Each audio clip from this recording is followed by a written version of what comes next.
Good evening. Welcome to What Matters Most, the inner work that carries you past willpower, discipline, and expertise. My name is Sybil Chavis, and I'm the CEO of Sounds True. And it's so wonderful to be here tonight with all of you, and of course, our guests. And it's going to be fun tonight because for one of the first times, at least, that I've been a part of, we are going to turn the tables on Tami Simon, the founder of Sounds True. And Tami, as many of you know who've been a part of our community for a while, is our interviewer.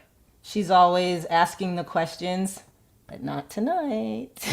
Tonight, we have one of Tammy's very trusted mentors, Lorna Davis, who is also faculty of the InnerMBA, who's going to help us turn the tables, as well as all of you.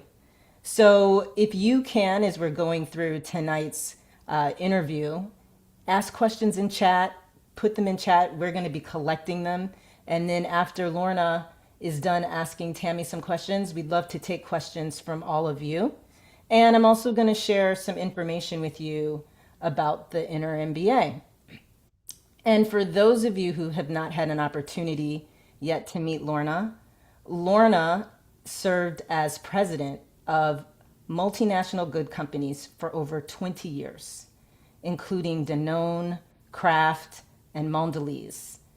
She has been a key leader in Danone's journey and a global ambassador of the B Corp movement.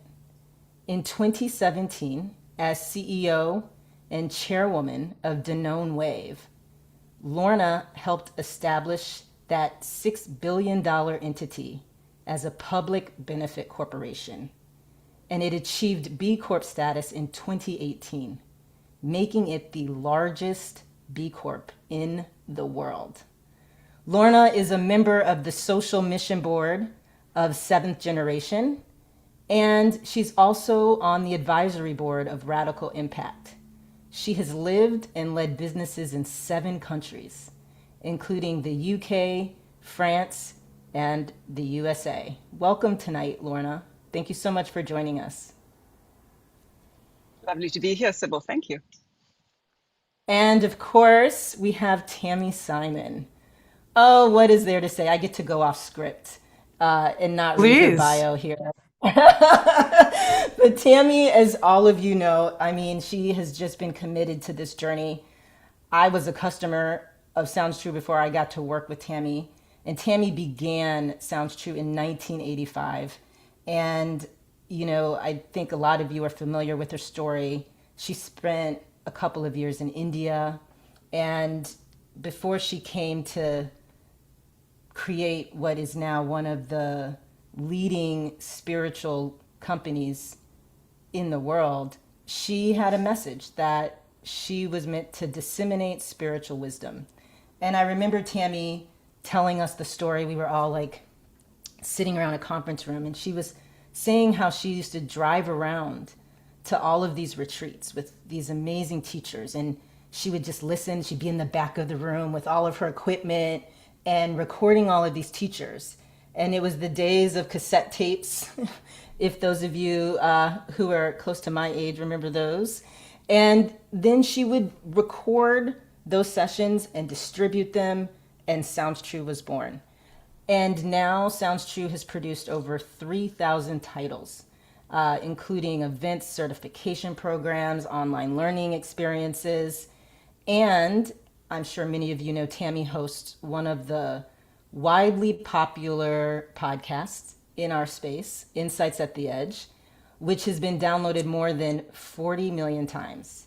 And she is the founder of Sounds True Foundation, which is dedicated to bringing spiritual education to people who would otherwise not have access. And tonight, we are going to hear so much about her. And with that, I'm going to turn it over to you, Lorna, to get us started. Thank you, Sybil. Ooh, Tammy, this is fun to be on this side of the Ooh, table. that's right. But as you pointed out in our pre-conversation, it's kind of a little harder here. I mean, you're just sitting there waiting for the question, right? So, but I've got the questions. I know you And do. And many people in the who are listening to us have got some questions as well. So let me kick it off. Sybil just talked a little bit about your bio and your origin story. And I noticed that your origin story always starts at college. You dropped out of college and then you went off to India.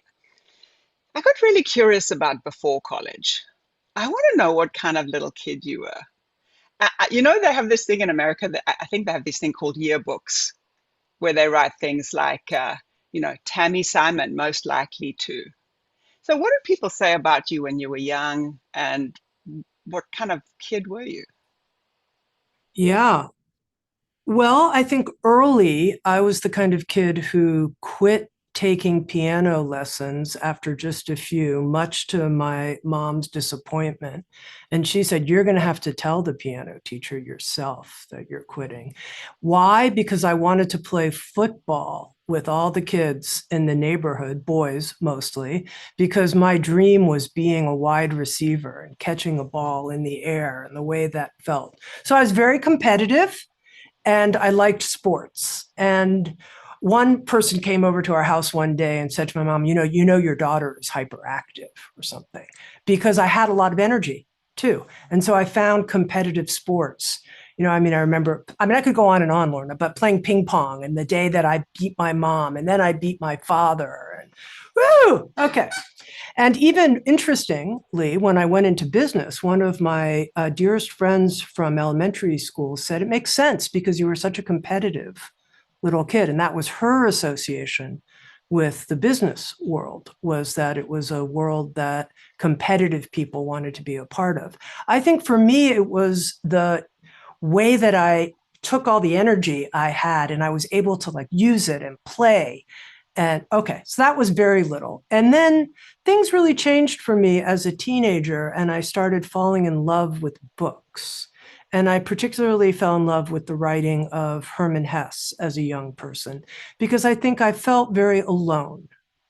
And I had felt, playing sports, you're not really connecting with people, you're playing a game. But my Yeah. inner world, I felt alone. And kind of like I came from somewhere else, very far away. And when I read books by Hermann Hesse, I thought to myself, he managed to turn all of his angst into something that was useful for other people. I'm going to do that. I'm going to do that too. I want to take all of these kind of tormented, exiledness sense that I have about who I am inside, my alien, and I'm going to turn it into something that's going to be useful and provide a lifeline to other people. So that was very important to me as a teenager. And I thought I would go to college and study philosophy because I thought that was all about the meaning of life. And then my Sounds True story begins in the ways that I've described it at other times. Oh, there's so much to go. There's so many places to go around competitiveness, but I want to come back to that. I want to ask a question that's kind of connected, but a little bit off at an angle about knowing. So there are a lot of people listening to this who will say, Tami is different from me. She knows. She has an inner knowing. I mean, this thread of courage and sort of and knowing started early, actually. They're going to say she always knows. She has some sort of connection to a universal knowledge. I'm sure there are times that you do, but I'm also sure there are times that you didn't know. Can you tell us about a couple of the times where you really didn't know what to do next? Sure. Well, when I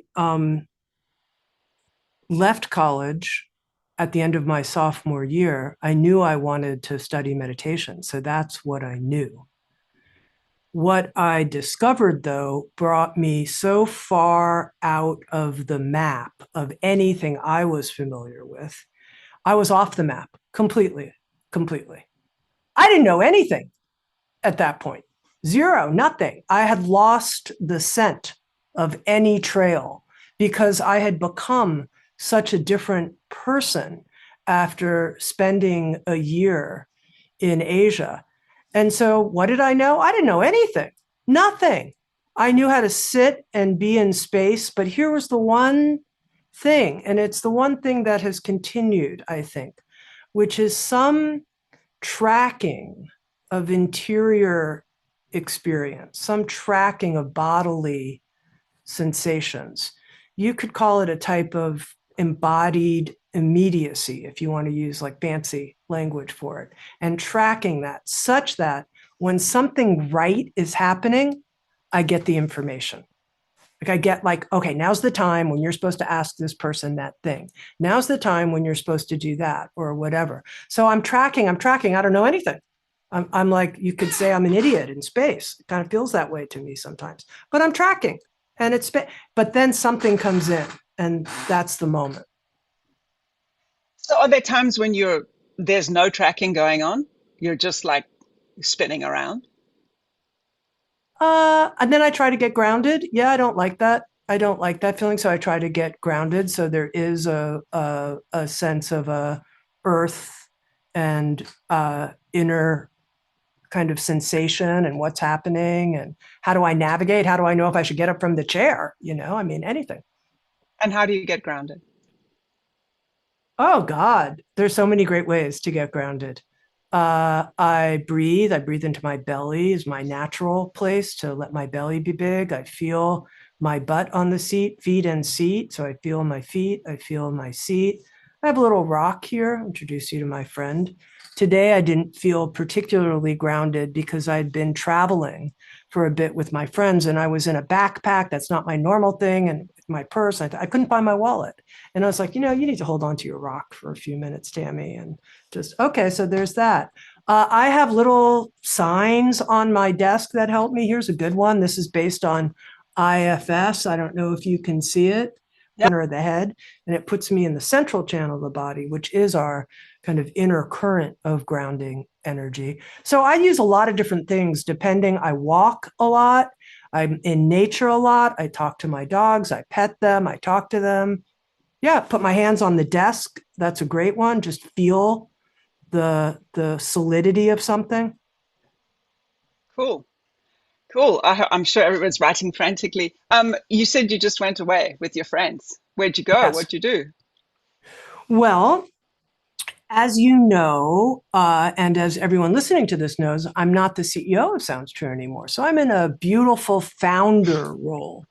And I still host my podcast and a lot of the conversations that happen at Sounds True and contribute a type of vision and leadership to the company and work closely with Sybil. But I don't have all the same responsibilities that I used to have. And I got a boat up here in British Columbia. And so two of our dearest friends from Boulder, Colorado, I live in Vancouver now, came up and we traipsed around and went swimming in natural bodies of water and went to some of the nearby islands, and we called it Camp Friendly Love. Wonderful. And I understand your boat is called Girl Scout. It is called Girl Scout. So you were all Girl Scouty. You made And fires there was a gentleman, a heterosexual gentleman who was a Girl Scout too, just to tell you, he's a very unusual man, but it's a, yeah, here we go. That's so cool. I could ask you so many questions, but I'm going to go on to the subject of succession. So Okay. you are no longer the CEO of Sounds True. And Yeah. when you read the blurb on the media, Mm-hmm. it looks like the most magnificent, graceful transition. I mean, handing over CEOship is one of the hardest jobs a CEO can do. And when I look at you and Sybil, on paper, it looks just so smooth and graceful. Was it? Well, I think it's a little bit like looking at, and Sybil, you can of course chime in here as well. And you have the unmute button at your fingertips. The metaphor that occurs to me is you might ask a couple who's been together for a long time. My wife and I will be celebrating our 25th year anniversary this year, and we're deeply in love. But if somebody from the outside said, "So, has it been smooth sailing? Have you loved every moment of it?" I mean, what do you think we would say? Of course, because aligning with someone who's different than you, who thinks differently, who processes the world differently, yet there's a shared value system and a willingness to keep coming together and to find the truths that you share and to restore harmony if it gets ruptured, to apologize when need be. I'm bringing this up, and you could say, wow, Tami, I can't believe you're comparing this. But for me, it is comparable in terms of the depth of sharing and truth and even apology that has been required, and the commitment. And a commitment's a really big deal about anything. The commitment that I have felt throughout my whole life to Sounds True. Oh God, and I think this is part of the challenge of succession. And, Lorna, as you were one of the coaches. I had to work with more than one coach, along with my diamond approach teacher, along with the energy healer I was seeing, God knows. I had a village helping me successfully transition after 40 years of being the CEO of Sounds True. It was that hard. It also included the company selling our publishing business, book and audio business, to Macmillan. That was also something that I'd never seen coming. I didn't see it. So that's a big thing. You talk about, like this person who knows. Well, what about when what's happening is completely off the map? Do you know what I mean? No, I was dreaming a different dream for a really long time, and it wasn't that. But that is actually what happened, what needed to happen, and how things unfolded. So I think the important lesson there is, how do we respond to reality talking to us, regardless of what our visions and strategies and plans are? Because reality, that's notion of embodied immediacy, it's the strongest voice in the room telling you what's required. So you asked about the succession, and it happened, and it coincided with our decision to sell the publishing business. It was all happening at the same time. And basically, this tracking what's going on in my body, I saw at the end of the pandemic, as our business started to contract pretty much to the same level it expanded during the pandemic. We grew like crazy. Everybody wanted a Zoom course. Everybody wanted to read nonfiction books. But then suddenly it's, I have enough of those nonfiction books. I haven't read them. I bought 20, and if I take one more Zoom course, okay. So we had to, and also here's AI. How is that going to change how people learn? I could see that media needed to be reinvented. And we had reinvented the business before. Sybil mentioned we were at cassette tapes, and then we moved, and we had CDs, but then we had downloads, and then we expanded, and we started a book publish. I mean, so many different iterations and formats. So here, I know what it takes to reinvent the business, and it was clear to me. And Gabor Mate has a book, When Your Body Says No, and I think it's a very important idea, that sometimes, no matter what our head says, I still want to run the company. I never want to sell any part of it because I'll find a way to make it, et cetera, flourish under our. When your body says no, that's another thing. So when I checked in, I got, you don't have the mojo. You don't have the game. You don't have game inside your body to reinvent Sounds True right now. You don't have it, Tami. And Julie, my wife, she used to always say to me, the remarkable thing about you, Tami, is you always have game. You wake up every day, you got game, you got game. And I was like that since I was a kid. I was like that. And suddenly here I am, I've turned 60. I see the business needs a radical reinvention, and my body says no. But guess who said yes? This very talented person I'd been working with. And she said, Tami, I got it. I can do this. I'm hearing my own call to be able to do this. And I was like, what? Well, we'll do it together. We'll be co-CEOs. And this is where it got really interesting. And I was like, okay, we'll be co-CEOs. Basically, we'll be co-CEOs, but you'll do all the work. And I'll still get to have the title and whatever. And Sybil was like, well, that's your ego, Tami. And I'm like, I know that, but still, I started this. So I get to, and she was just like, no, I'm not going to do that. I don't co-sign that. That's not how we roll. And that was a difficult journey. So I saw that if I wanted Sybil, which I did, to be in that role, she felt not from an egoic standpoint, but from a having the authority with the outside world and with the staff, that she needed that title to be able to accomplish it. And I saw that it was time for me to go through a letting go process. And I will say it was like the closest thing I know to the phrase, die before you die. Because people, of course, I've heard that phrase within spiritual communities forever. And I thought I knew what transformation was.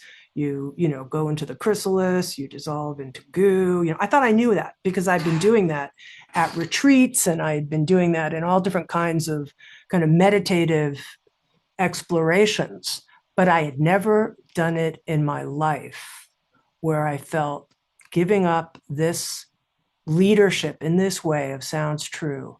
It's like I feel like I'm dying. And it's not over at the end of like a 7-day retreat. It's going on week after week. The cool thing is there's been a rebirth, but it took a while and it wasn't easy.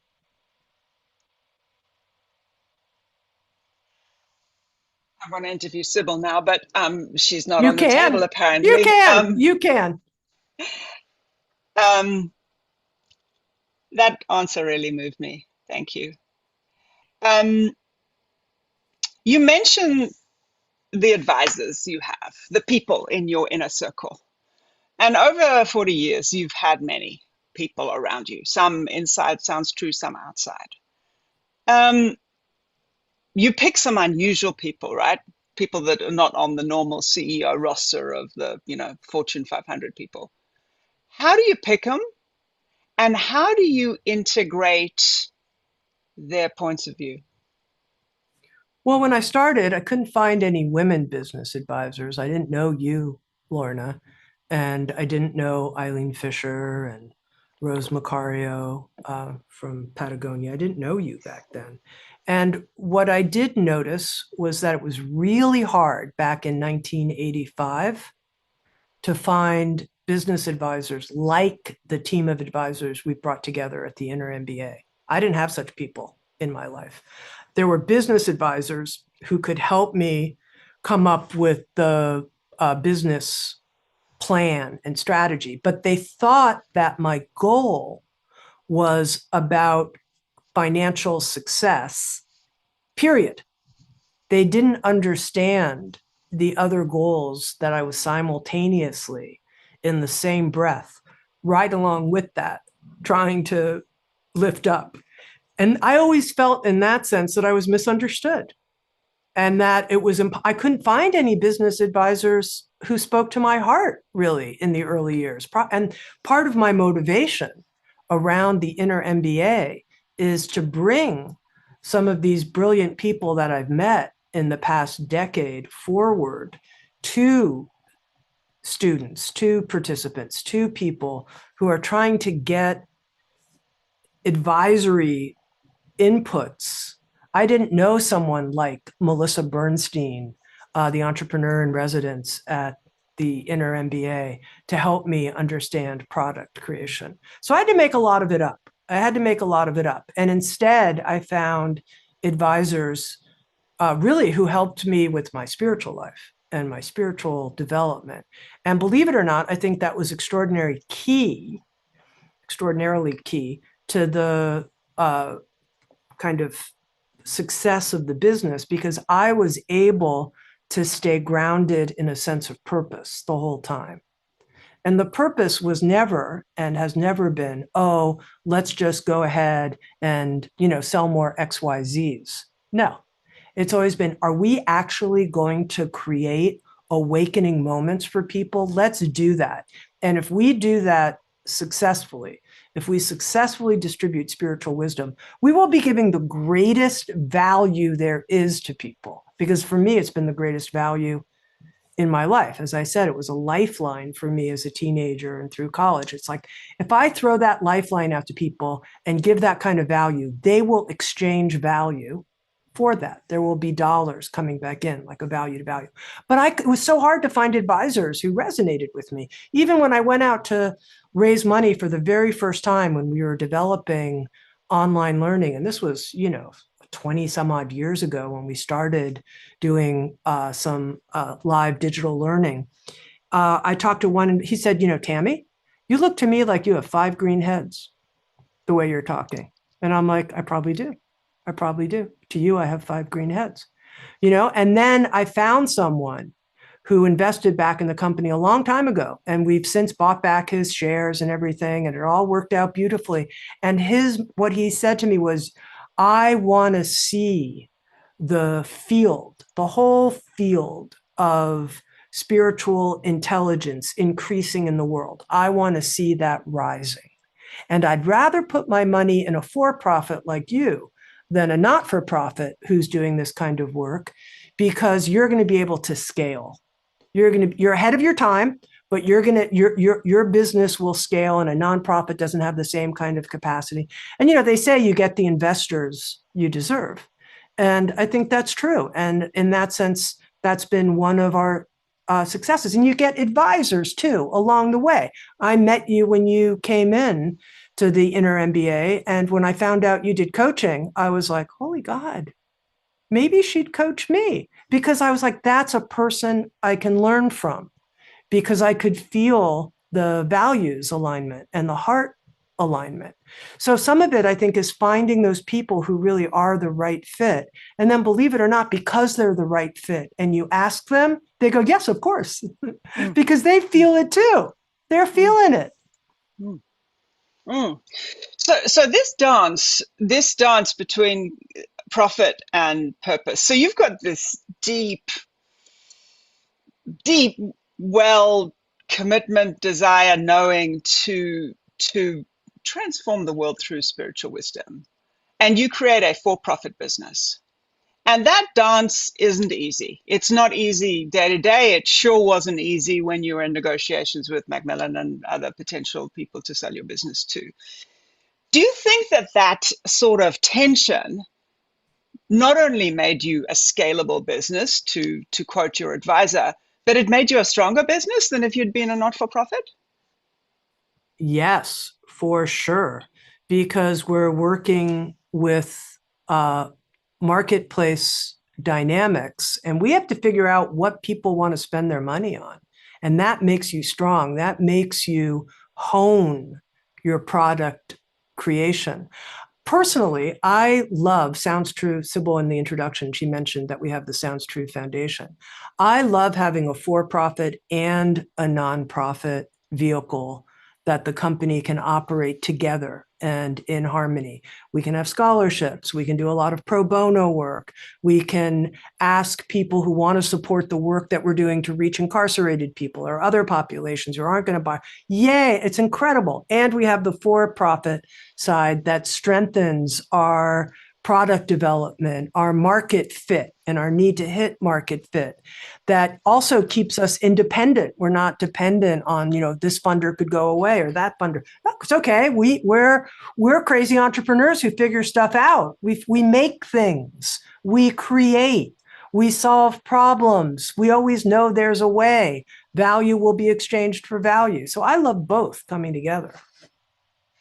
So the InnerMBA is designed around ensuring that people have the inner grounding, the inner skills, the inner techniques, whatever, the inner health to be at their best in for-profit businesses. Does everybody buy that you can do both of these, and that you in fact need to keep your inner self strong and connected to be successful in business? Or is that still a radical idea? Well, I think there's a lot of evidence and research and science now that supports this. And one of the great things about the InnerMBA is that we're now partnering with the Greater Good Science Center at UC Berkeley, and several of their faculty members are participating in the InnerMBA and bringing the research forward that shows how much better we operate as leaders, as members of a team, as people who inspire and listen to other people, etc. When we do the, people say, what is that? Inner work, inner development work, spiritual work. What are we talking about? Well, if I were to reflect for a moment, what's it meant for me? How about like listening as much as I talk? Okay. Does a meeting work better if you listen as much as you talk? I think we could all, does any relationship work better with, if you yes, it's obvious. Do some of us need to learn that? I needed to learn that. I needed to get feedback from people. How do you take feedback? Can you take it? Do you have the inner capacity, the confidence and the center and presence to say, bring the feedback on, bring it on. Look how it's going to grow me. I have an appetite to grow. I want to grow because of course, you see people, the more feedback somebody takes, the better they get in their job. I know when I work with people, like if I work with a writer, some writers I've worked with over the years, if I give them feedback, they make the copy 100 times worse. I'm like, how did that happen? I gave you like these great ideas, and they like other people, they're like, I really agreed with you here. I didn't hear, like they know how to take the feedback and iterate and make, and like those are the people before you know it, they're promoted. But that takes a certain inner quality. Do you have the ability to fail? That project didn't work. I'm okay. We're going to do another one. These are all quote unquote inner work development capacities. Is it obvious that it makes you better at work? It's obvious. And now I'll just go straight for the bullseye. Our work is a product of the platform of us, the platform of our awareness, our consciousness. People can get into all kinds of spiritual words, our frequency, whatever, but you can feel it around people. You feel it. You feel their clarity. You feel their heart and what they're committed to. That creates all of the relationships, which then, I talked about my relationship with Sybil and how she and I have the ability, we have the emotional intelligence buzzword to work out whatever issue will come up between us. Can you have a successful succession when you have two people who are willing and have the skills, relational skills and capacity and love and commitment? You can. That's all a reflection of, do we have our values alignment? You asked me the very first question about knowing and do you follow your knowing? And I thought to myself, well, the thing is, most people have knowings. They do all the time, the time. They don't listen to them. Why not? Because they ignore it because they want someone to like them. They ignore it because they want to make more money, even though they know it's the wrong path for them. Like, that's the really interesting question is, why do we not, do you ever not have knowings? Because whatever, but they come back. But the question is, how do you follow what you know? And that is a huge inner intuitive refinement skill. Mm. So one of the questions that I've had in my mind a long time since knowing you is, in the 40 years that you've been running this business and before, what is something that you have learned about yourself that has really surprised you?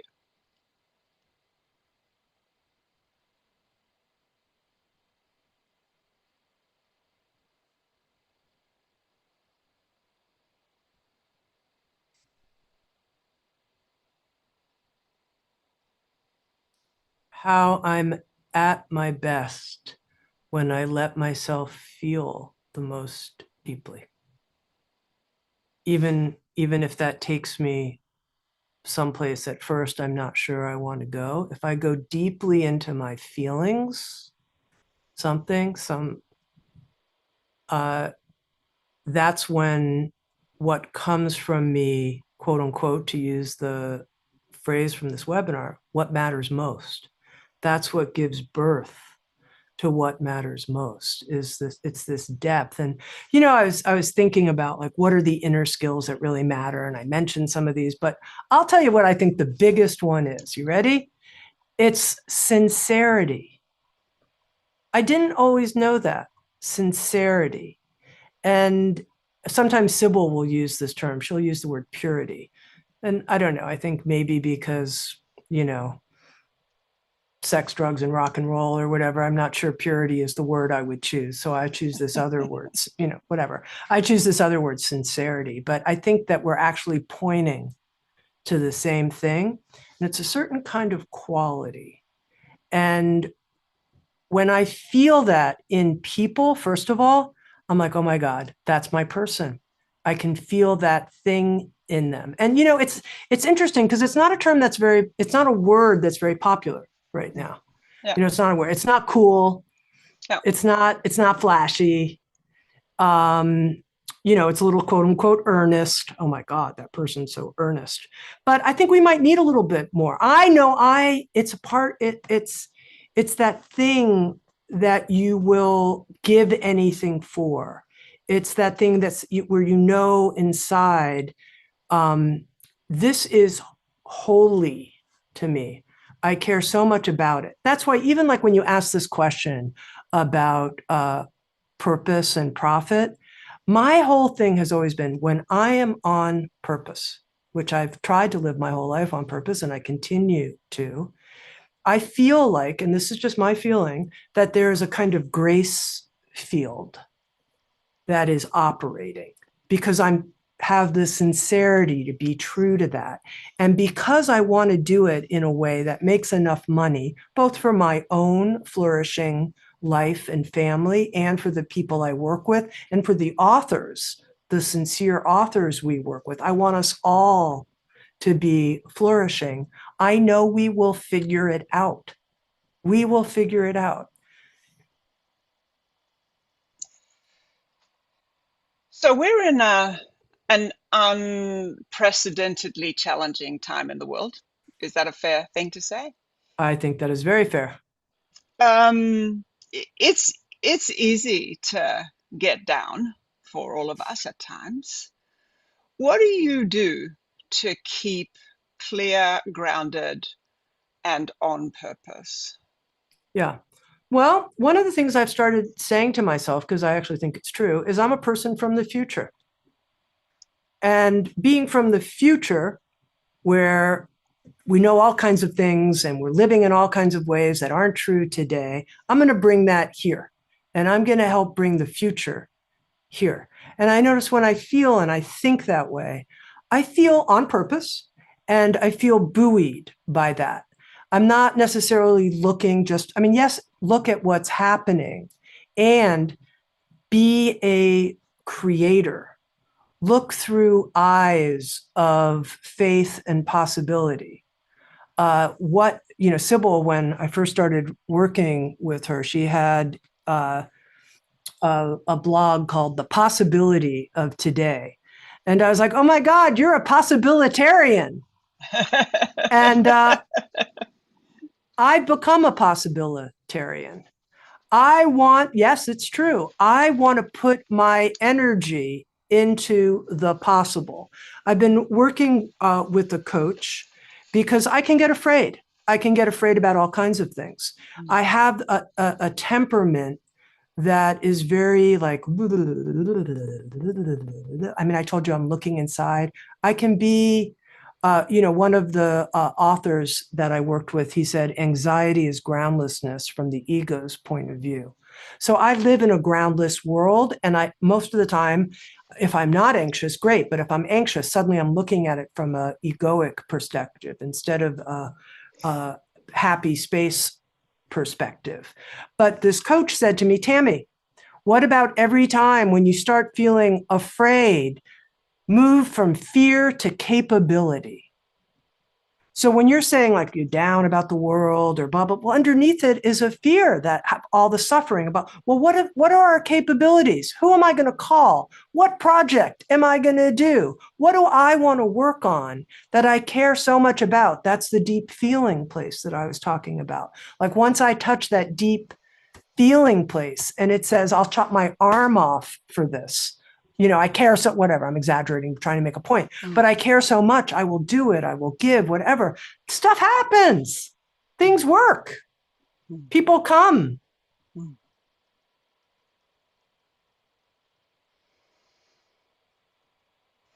I got a few questions before we hand over to the audience.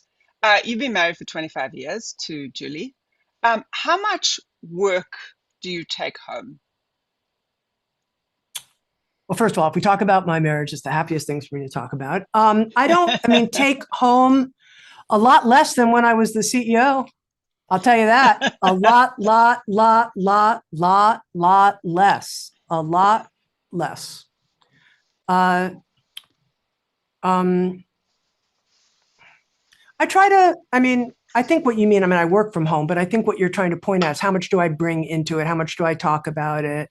Yeah. Whatever. And, she's been under a lot of work pressure of late, a lot of things. So I try to not add to that. I try to she would say you could do a better job, but I try to pick my moments. You know what I mean? Pick my moments of what I bring and when I bring it. And, yeah. But at the same time, I want us to be tracking each other, knowing what's going on. So I would say we spend more time talking about our shared, why do you ask, Lorna? Why? It's an interesting question. Isn't that interesting? She couldn't resist. She got 42 minutes in. Pretty far without asking. Yeah, you did. Well, I tried to bring Sybil in, but anyway, but now I'm going to bring in you. But that's an interesting question. Like how much work do you bring into your relationship? A lot of people wonder whether they should or shouldn't. People have a lot of stories in their head about whether they should include their partners in their work or whether they should protect them from it. I ask for support when I need it, and I try to share the important things that are going on, but I pick my time. Cool. I'll take that. What are you the most grateful for?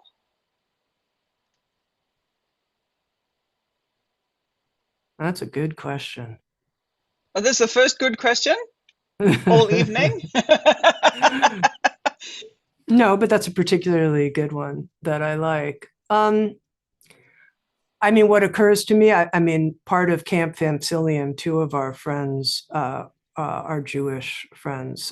But l'chaim, life. I'm the most grateful just for life, the universe. I don't know what word to put in there for the force of life, the creative power, I feel it, I sense it, I love it, I'm a servant of it. Yeah, the bubbliness of life. Well, I think this is a perfect place to hand over to the audience. I have seen a bunch of things bubbling up from the bottom. And so, Sybil, you're going to ask Tami some of the questions that have come from the audience. Absolutely. And a really good one is, and I'm curious myself as well, Miss Possibilitarian. This is news to me this evening on the webinar. But what are your main tips, Tami? Someone is asking for channeling our fear into possibilities. How do we actually stay open to what wants to move through us? Well, I've been hosting something called Spiritual Home Base with Carolyn Mace, and I really learn a lot working with her. And one of the questions, the first question, she asked the whole community to reflect on and share their answers with each other is, what is the thing that you're the most afraid of right now? Just go ahead, start there. Share the thing you're most afraid of in your life. And then, after you've shared that, how would you look at that same thing through the eyes of faith? Imagine that the situation is resolved through the eyes of faith. So looking at our world today, and you brought that up, Lorna, and the precarious, incredibly challenging and difficult time our poly crisis has and the fears that we all have about human suffering at this time. What would it mean, just for a moment, to see the situation resolved? That's the key word. To see the situation resolved through, put on your glasses, and pretend they're the lens of faith and this world situation over the next 100, 200, 300 years, over time, or the next 20 years, whatever it is for you, is resolved in some way. Can you look at the story that way? So I think of that, Sybil, when we have business challenges. And I get afraid, as you know. It happens for me. I'm afraid that we're not going to hit these numbers or those numbers or whatever they may be. And I'm asking myself, okay, what if you were to see all the possible ways this situation could be resolved through eyes of faith? And then another move, and it's directly related, is what are the capabilities that I have to invest in this faith-filled vision? What am I going to do? What am I going to do to support conscious evolution in the world? Okay, let's get business people to start taking all that competitive energy and using it in wildly collaborative ways. It's the same energy, and it requires the same kind of creativity too, actually. It's glorious to do it. Just turn it around into this other thing. We're going to work together like this. This whole thing's going to rise. What other capabilities do I have if we have, let's say, one of our programs isn't tracking the way we want? Asking, I could sit there and I could just be afraid for forever, or I could say to myself, okay, Tami, got any great ideas? What capabilities do you have? Oh, you could call this person and see if they would do this or that. What other capabilities do you have? You could do. So anyway, go from fear to capability. And I'll bring this up just to share very briefly, but in my boating experiment, I had some fears about different things. Weather's an issue, and I'm a new boater, and believe me, this is all new for me. So what do I do when I'm afraid? Well, what kind of capability? Oh, I'm going to ask this person for some more lessons. I'm going to reach out to an expert I know and ask them how I use this Wavy Navy app that I can't figure out, and I'm going to develop some more capabilities instead of just sitting there and being afraid. And before you know it, I'm out there, and I have 4 people who've been trained how to anchor the boat, not just me, because I said we all need to have more capabilities here, because I'm afraid, because I don't, our lives are anyway, turn it into capability. Go to the InnerMBA, learn the things you don't know, whatever, get the right coaches around you who are helping you. Those things that you're afraid of, those are real. They're signaling something to you. Switch it around. I think it's really, really helpful. And I promise my team wants me to share the InnerMBA page, and I'm going to get to that. And I want to just make sure, even for people who may not join us on the InnerMBA, but they're listening right now, because fear is just so alive, right? Whether it's buying groceries or gas. And Tami, I think it's so helpful if you can share just how you manage your nervous system. Like, give us a little taste of some of the things that you are doing that we have definitely ensured are part of the InnerMBA, but just like really practical. I can feel I'm Yeah, dysregulated for our people. I think sure, that'd be really helpful. sure. And I want to say one other thing about fear, because I'm in a phase of my life right now where I mentioned that I'm coming out into a new form after having turned into goo and not leading the company in the same way. And, now I got these wings and all that stuff, right? Okay. And I'm afraid about some of the things I have to do now that I didn't have to do before. And I was talking to Julie, my wife, about it. And I was like, what am I going to do? I have to do these things. And there are 2 important things. I want to say what my wife said, but first I want to tell you what Rob Bell said when I talked to him about this just 2 weeks ago. He said to me, have you ever considered, Tami, you have the risk of if you do it, it doesn't work, but what's the risk if you don't do it? Have you plotted that all out? What's the risk if you don't do this thing? Of being disappointed at the end of your life, of never trying this thing that you always knew you wanted to try, of whatever it is. Do you know that risk is greater? This was his point, than the risk of doing it and not succeeding. Okay. Then my wife said to me, and I'm going to get to the nervous system thing in a minute. So, My wife said to me about fear. She said, look, I've known you a long time, and fear is something that you walk with, but you keep walking. So just keep walking and take fear's hand. Okay, here you go. We're going to keep walking. We're going to keep going. And in order to keep going like that and say, I'm going to take this risk, the next risk, you do have to have a way of working with yourself and learning how to work with your own. And I think especially in today's world, when we're interacting with so many people who are so dysregulated and are so contagiously freaked out in so many different situations, those of us who can be leaders in presence and anchors in presence, we have to do it as our gift to the people in our world. And so we each have to find how we do that. Do we do that by swimming in natural bodies of water? Do we do it by walking barefoot outside? Like everybody I gave my whole list of things, but it's first of all saying, I am going to be one of those leaders with presence, a person of sanity. I'm going to be a person of sanity in the room, in my business life, and making that commitment. And then here's the key, with sincerity, because everybody knows how to do it. It's really not a miracle. It's the foods you eat.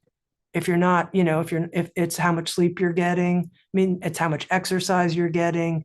It's how you're managing yourself and committing to it. In the program, Jeremy Hunter will give us a whole system for how we know. He uses red, green, and gray zones, whether we're activated. The green zone is the place where he's saying we need to commit to being green zone leaders, not in a gray dorsal shutdown or a red sympathetic activation, but in our green zone. Because in our green zone, we make good decisions.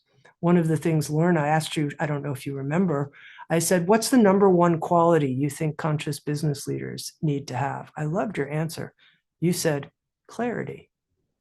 And I thought that is a great answer. It's so tremendous when you're in a business meeting space and somebody has clarity. It just cuts through the whole thing.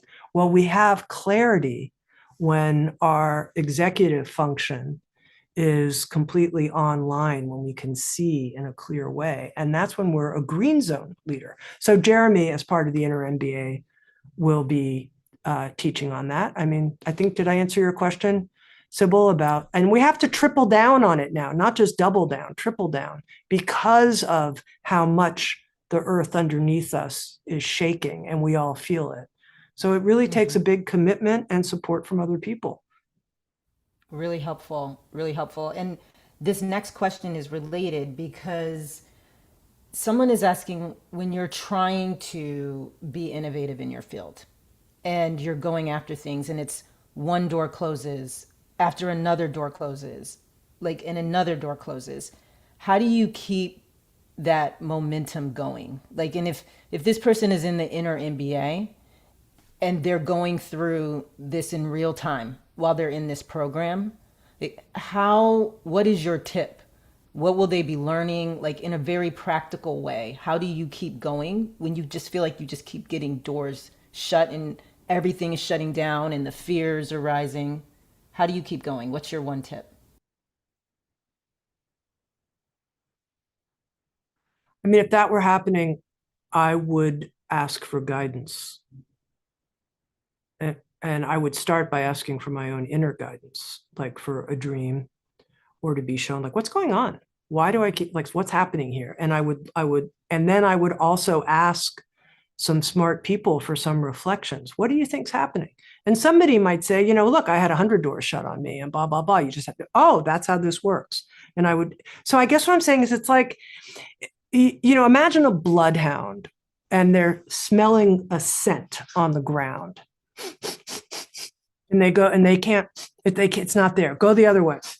You keep sniffing, but you got to be sniffing, meaning you can't be just thinking and say, I'm determined to do this, blah, blah, blah. You're sniffing. What do you get?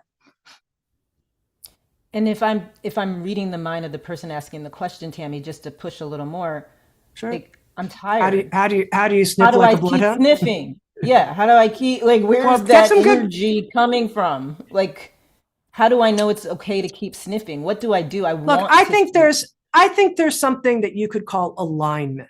Like I mentioned a grace field. I don't think I'm special. Everybody has one. Everybody has it. Everybody has cosmic support I believe, for them to realize a type of soul purpose in the world. I believe we're made that way. And so if you're really exhausted and things aren't working, then just stop, please stop and see if you can find that alignment. That alignment is, you're smelling the track, smelling the trail. It feels a certain way. I mean, Sybil, you and I were talking today, and we were talking about a shift that we're making in our business design. And it's in the very mapping of our business. And what did you say to me? You talked about, because you're a very intuitive person, you talked about a feeling. You're gonna have to take yourself off mute. You talked about a feeling that you have in the center of your body and how it surfaces in you when you know something is being asked to happen. That's a That's right. real thing. And so the question then becomes, how do people start to learn their own inner language, their own sensing of that intuitive vocabulary that signals them? That involves a certain quieting of the discursive mind and an inner listening. This is part of what we'll do together in the Inner MBA, is learn ways to do that so you know where the aligned sniff path is. You know what it smells like. I love that. Thank you, Tammy. Thank you. And just um, aligning with the inner MBA and sharing and giving folks some more information, I wanted to just take a couple of moments to do that right now. And as Tammy was describing, the inner MBA really is designed to accompany you on that journey.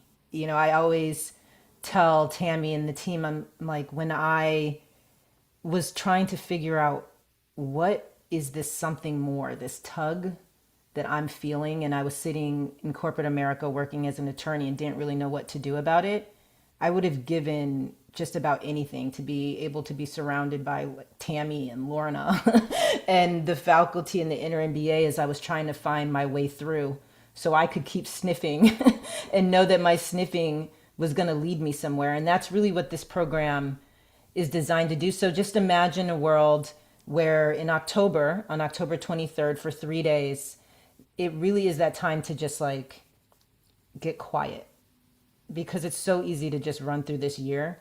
But to just get quiet, we're going to come together. Folks will come in person to the International House at Berkeley, and people can also join online for those 3 days. And the idea really is to create the perfect experience for 3 days to be in person or online.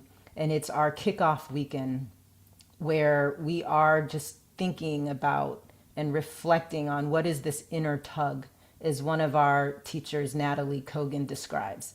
And how do you sit with that? How do you go into your body and just really kind of surrounded by the right people, the right teachings, in a quiet space to kick off this event and this very special journey of the inner MBA. And then after the 3 day event, you will be able to meet with a one on one coach. And this is something that came to us after the prior inner MBAs and people asking for, now I think I'm up to the right thing, but I just need to make sure it's not just in my mind. And I want to bounce that off of somebody. I want to have a one on one meeting and a coach that's joining me on this journey and here getting feedback, especially when you're doing things that are focused on your inner work and your outer work. And as Tammy shared, she showed us her list of the things she's doing. So part of the experience too is to create what we call an inner MBA compass. And that's something that you'll be building throughout the program so that you have your inner things? What are the things that help you get grounded? And then also, what are the great teachings, the things that you're learning as you're bringing whatever feels in your heart that's supposed to come to life? And that's what's in your inner MBA compass.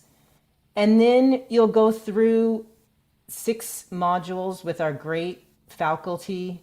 And we've really also just tried to ensure we are designing a curriculum that is maintainable. We all know that there's a lot of folks who have full-time jobs that are also part of the InnerMBA. So there's just about an hour to an hour and a half of live sessions that you'll go to. And those would happen twice a month. And then we've also designed what we're calling our quiet week of integration, where you can just get caught up. And again, it really is, the schedule is to emulate this really important teaching at the InnerMBA of like being and doing. And the faculty too is set up that way to really create this container so that first and foremost, we are thinking about our inner capacities, our inner skills, but then also making certain that that's complemented in a real practical way with the doing and whatever it is that you're bringing out into the world. And I just wanted to also share that at the end of the experience, you will get a certificate of completion at the Inner MBA. And in addition to Tami and Lorna, who you've met here tonight, we have this awesome group of faculty. Tami mentioned earlier the faculty that'll be joining us from the Greater Good Science Center, as well as she touched on Melissa Bernstein, who is the co-founder of Melissa and Doug, and our entrepreneur in residence, Natalie Kogan, Dr. Schwartz, and really faculty that we have curated to ensure that we are surrounding ourselves with people who are doing this work and also have been successful in seeing it come to life in their own business and personal lives. And so if you do think you're interested, our team is going to put the website in the chat at innermbasoundstrue.com. And for those folks that are international and maybe can't physically come to UC Berkeley at the International House, we'd love for you to join us virtually. And there's a core program for you to do that. And then there's also 2 other programs, Signature and Premium. And the difference between those programs is just the amount of one-on-one coaching. And the special opportunity we're able to offer folks in the premium program is an opportunity to work and to have a one-on-one session with Jeremy and then another one with Tami. So if you are interested, we would love for you to join us. There is currently an early applicant pricing going on. And if you have any questions, you can reach out to our team. Our team is also able to jump on calls. You can send emails. And I just would love for you to join us. But before we go, I want to make sure that we end on final notes and any other guidance or wisdom from both Lorna and Tami. And Lorna, I'm going to turn it over to you. Any final words for this group? Well, I have one thing that really landed with me when Tami was doing her bloodhound sniffing metaphor, which I loved. She said, if you can't find the scent, just stop. And I love that. Stop and wait and see what happens next. Appreciated being here so much. Thank you, Tami. It was fun being on the other side. And I look forward to seeing some of you on the InnerMBA. Thank you, Lorna. And Tami, final words from you this evening? Well, I have 2 things I want to say. I think I emphasize sniffing because it's our most sort of primal scent, and it's very different than, the visual world or the verbal world. You could say it's a very right-brained way of brailing, kind of feeling your way in the world. And I think part of what I'm always looking for in education, and I think that the InnerMBA delivers in business education, which makes it so unusual, is this left brain, right brain, whole-brained learning.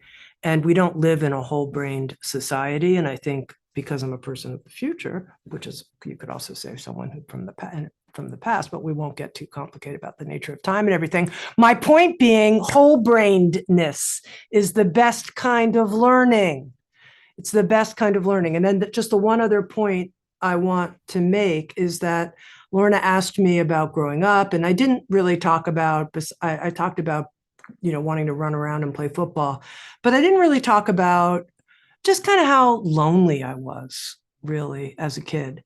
And I was so lonely because I couldn't find people to talk to. So I made a whole business out of finding people I could talk to, and people that are up to something similar. And I notice when I think of the InnerMBA, this notion that our gift can be a response to the wound that we have. It's like, oh, this is healing in a very core way, the sense of being alone. In the InnerMBA, I don't feel alone as a five-headed monster trying to combine purpose and profit. I'm with a bunch of other people who believe they naturally go together in a beautiful way that lifts up the whole. And so it's a sense of being part of the fabric of the thing I'm most grateful for, which is all of life, with other people who are also embedded in all of life. And if you feel at all that sense of ascent to join us, I'd love to have you join us in the program. So please, with open arms, we welcome you. Thank you so much, Tami. Thank you again, Lorna. And thank you all so much for joining us. Have a really good evening. Thanks, friends.